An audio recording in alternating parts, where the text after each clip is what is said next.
Right, folks, I'll put the bins on for this one because I've got a bit of showbiz news to read you. A couple of bits and pieces I've come across over the last 3 or 4 days. You might have heard some of them, you might not have done.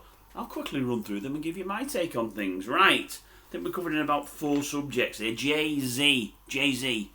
Yes, I think he's been co-accused now with Puff Diddy Daddy Duddy. I think a young girl, I think she was 13 or 14 at the time, are saying Diddy or Duddy, whichever one he was at that time, raped her along with Jay-Z. He was a co-rapist. Jay-Z has obviously said he never did it. It wasn't me. In the famous words of the famous rap song, I thought they were very apt. It wasn't me, he said, Governor. No, he never said the Governor, but he said it wasn't me. I don't know, I'll explain it to my wife and to my young kiddies. I've got a young kiddie of that age, but it definitely wasn't me. The woman in question, we've not got a name yet, she says it definitely happened. I think I read something yesterday further to the news saying, I think she was saying something like, I know some parts of my story are inconsistent, but I can assure you Jay-Z was part of the rape process along with Diddy Daddy Duddy. And there was another celebrity there watching. That celebrity hasn't yet been named. I've read since that the other celebrity is getting plenty of legal advice because they're worried that they're going to be dragged into the thing. As I say, Jay-Z said he's not done it. I don't know. He's got as much money as the other fella, so he'll be doing his damnedest to throw money at it so as the accusations don't stain, I'm pretty sure. I've never been sure of him, probably because he looks a bit strange, but you can't blame somebody's looks on anything. You can't just assume they're a bad person because they don't look like the norm. I know I look a bit strange, so before anyone says that in the comment section, don't worry, I'll say it myself. But no, I've never been sure about him. I've never really been certain about what old Beyonce sees in him other than the big wallet. But she's got a purse of her own that, you know, I think if it hit the floor, I think it'd make a dent in the floor. So I don't think she needs his dosh that bad. But she's been taken in by him, so you never know. Maybe the courts will be too if it gets that far. So he's got a good few quid. I think he might need it. Gemma Collins, didn't she call herself the GC, whatever that's all about? I don't know. Absolutely no talent whatsoever, but bragging to one and all over the weekend. She's just signed a deal for 60 grand. Yes, it's a few quid, but when you hear the terms of the deal, it sounds even more so. It's a 60-second commercial she's doing. She says, I'm earning $1 grand a second. $1 grand a second, she said. Even Donald Trump and people like that don't earn that kind of money. I'm not so sure you're in the real world, Miss GC. I'm not so sure about that at all. I'm not so sure anybody is in the real world that'll pay you 60 grand for a minute's work. I won't give you 60 grand for 12 months' work, but that's only me. Alex James, was he the bassist, whatever you want to call it, in Blur? I think he was. He was in Blur anyway. He was saying over the weekend, back end of last week, and it shocked me. He said, when the pandemic hit, with musicians not working, he said, we were in an absolutely terrible state, or I wasn't earning at all. He said, it got that bad. I was physically running out of money. I really, really was.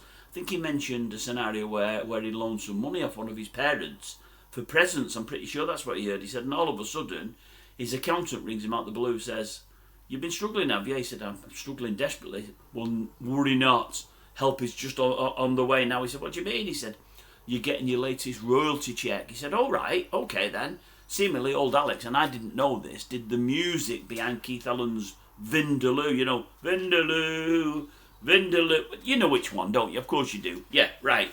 That was it a World Cup song many a year ago? Well, when England did all right, I think they got to the quarterfinals in the latest World Cup. Was it in 2022?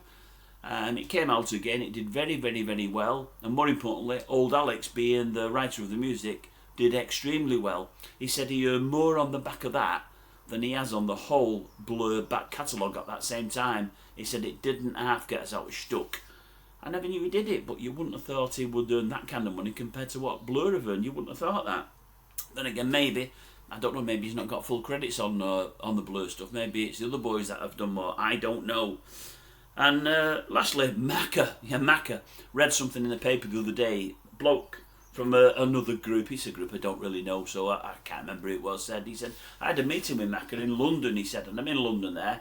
Just gets out of my cab and Macca's going into the bar. We've got a meeting range, and I says, Macca shouts, all right. He says, yeah, just give me a minute. Just pay for the taxi. While you're at it, get the round in, he said to old Mr. McCartney. Anyway, old Macca goes in, orders the round, and then goes to the toilet for the old Jimmy Riddle. He said, and there's a couple of people waiting at the bar, other musicians saying, what happened there? He said, what do you mean?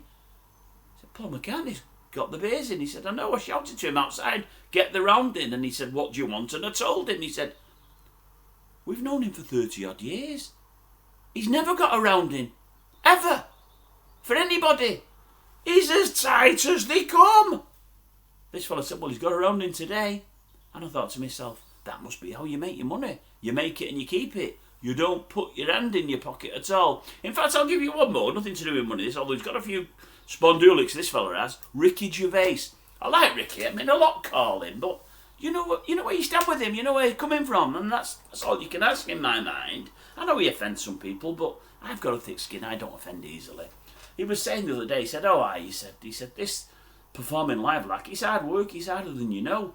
He said, there's many a day you don't feel like going on stage, you might have a bit of stage fright, you might be doubting yourself, but more often than not, you're ill. He said, you live in hand-to-mouth in hotels and hotel rooms and whatever else, the cleanliness ain't always what you want, the food might not always be what you want, he said, and you're regularly feeling under the weather, and you've just got to go on.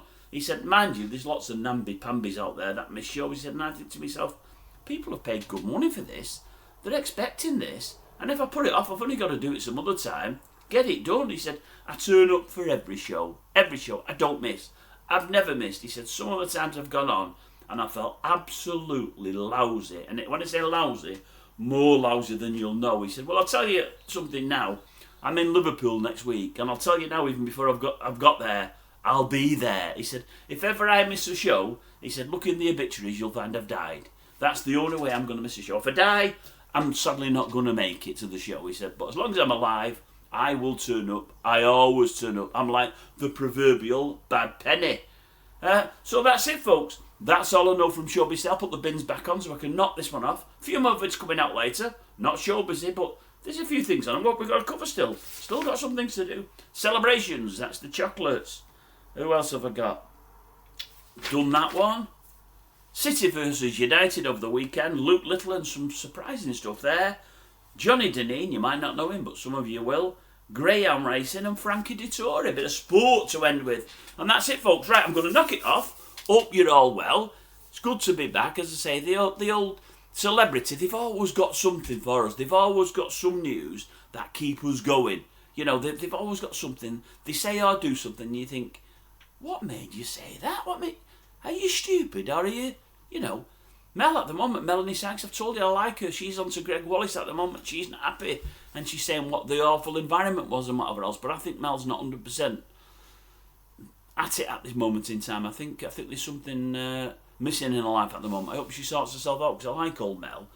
But, some of these celebs, they say such stupid things and do such stupid things. Like, going on bike rides across the country in choppers, chippers and stuff like that. And 7 marathons in 7 days. Now that's Kevin Sinfield. I'm not knocking him. He's brilliant. He did it. Fantastic. Unbelievable. I've not done a video on him since he finished. I've not, because I've been away for a week. What a superstar he was. But yeah, he's at the top end of celebrity. There's a lot of duffers at the bottom. And they talk absolute crap. They do. Mind you, I do myself. So I can't call them fully, can I, really?